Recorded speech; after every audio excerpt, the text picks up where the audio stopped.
Well, good morning.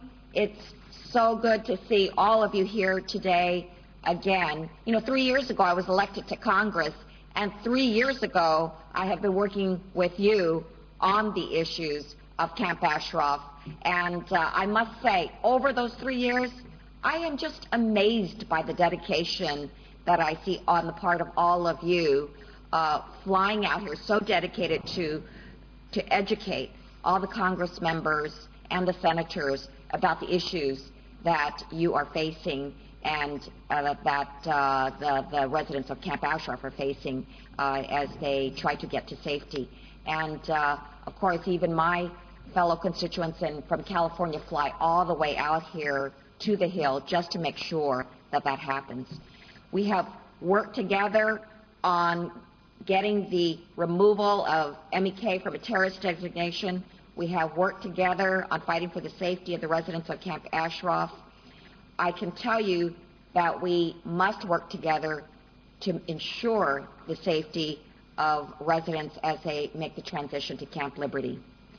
In a region where the average temperature is 111 degrees, access to clean and reliable water is a matter of life and death. And even though Liberty residents have offered to pay to install a water pump nearby, the Iraqi government is holding out. That's not right. It doesn't make sense. Why not allow residents to drink clean water at no cost to the government?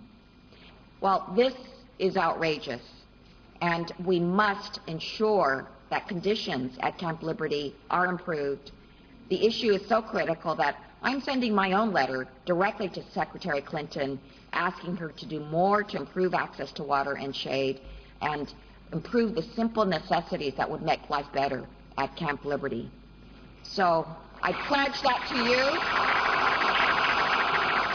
I pledge that to you.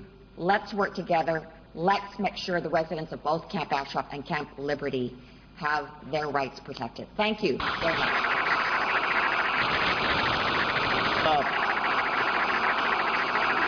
Thank you. Please. It is, when I look at this, and it's called Camp Liberty. Camp Liberty? That's a total misnomer. That should be called Camp Shameful.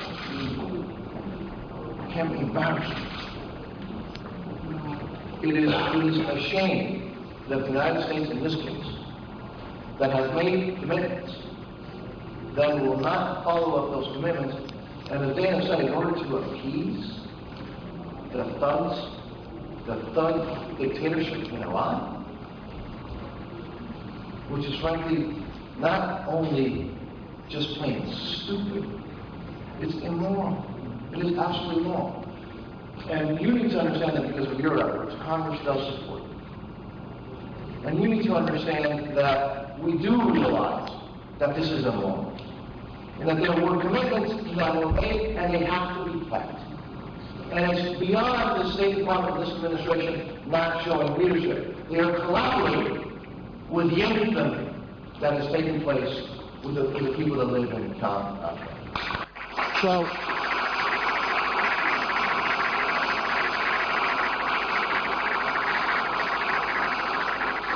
So again, the first step, and what we must continue to do is speak out and demand that this administration stop collaborating with the atrocities that are taking place there. Stop trying to appease the mullahs who have, for now, over a generation, have been murdering Iranians. That's only the first step. Because the real step and the real answer is one, and it's one alone. There must be regime change in Iran. And we should not, quoting